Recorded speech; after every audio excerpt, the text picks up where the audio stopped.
अकबर खान, आई में प्रेसिडेंट शामली। देखिए, काफ़ी वक्त बाद मैं आपके सामने दोबारा आ रहा हूँ, क्योंकि काफ़ी वक्त से कुछ माहौल ठीक था। कोरोना भी लग रहा था कि शायद वापस जा रहा है।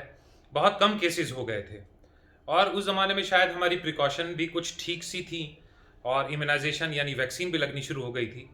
लेकिन मालूम नहीं ऊपर वाले को क्या मंजूर है कि पिछले 1 महीने से ये केसेस बहुत तेज़ी से बढ़ रहे हैं। पहले महाराष्ट्र में बढ़े, आहिस्ता आहिस्ता आहिस्ता पूरे देश में बढ़ने शुरू हो गए हैं और हाल ये है कि कल 1,30,000 केसेस थे।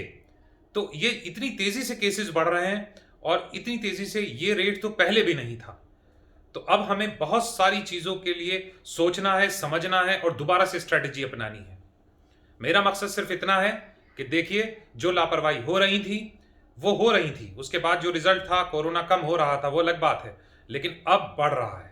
तो हमें अपनी उन प्रिकॉशंस को दोबारा से लाना पड़ेगा। बिना मास्क के बिल्कुल भी नहीं, आप बिल्कुल बाहर नहीं निकलेंगे बिना मास्क के। मार्केट्स में या अलग अलग धार्मिक जगहों पर या अलग अलग गैदरिंग्स में कोई भी मास्क नहीं लगाता है। आज का तो ये हाल हो गया है कि शायद डॉक्टर्स के क्लिनिक्स में मास्क लगते हैं या 2-4 जगह और लगते होंगे, बाकी सब जगह तो कहीं मास्क होते ही नहीं है। तो प्लीज़ मेरी आप सबसे ये रिक्वेस्ट है कि प्लीज़ फिलहाल आप मास्क लगाएं। 100% मास्क लगा होना चाहिए। आप अगर दुकानदार हैं तो आप जो भी आपके यहाँ सामान लेने आते हैं उन्हें बोलिए कि भाई साहब मास्क लगाइए। आप पेट्रोल पंप पर हैं, जो पेट्रोल लेने आते हैं उन्हें बोले भाई साहब मास्क लगाइए। आप डॉक्टर हैं, अपने क्लिनिक पे सबसे बोलिए मास्क लगाइए। गाड़ी में हैं, मास्क लगाइए। मास्क लगाइए, क्योंकि देखिए ये बीमारी बहुत खतरनाक बीमारी है। माना कि इस बीमारी के अंदर खतरनाक होने के चांसेस बहुत कम है। 100 में से 1 या 1.5% का चांसेस है। 100 में से 1 आधा आदमी ऐसा होता है जो सीरियस होता है, लेकिन वो होता तो है, वो हम में से ही तो है। तो अगर मान लीजिए हमारे खानदान में 1 आदमी भी सीरियस होता है तो वो लॉस तो हमारे लिए बहुत बड़ा है।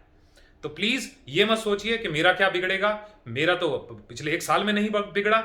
भाई इसके स्ट्रेन इस तरह से बदल रहे हैं, ये इस तरीके से चेंज कर रहा है कि अभी तो हम डॉक्टर्स को भी नहीं पता चल पा रहा है। तो प्लीज प्रिकॉशंस लीजिए, इससे बचना, इससे बचाव ही असली इसका इलाज है।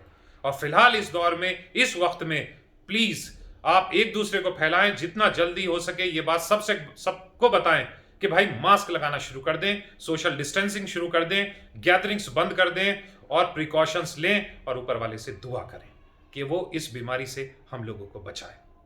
Thank you.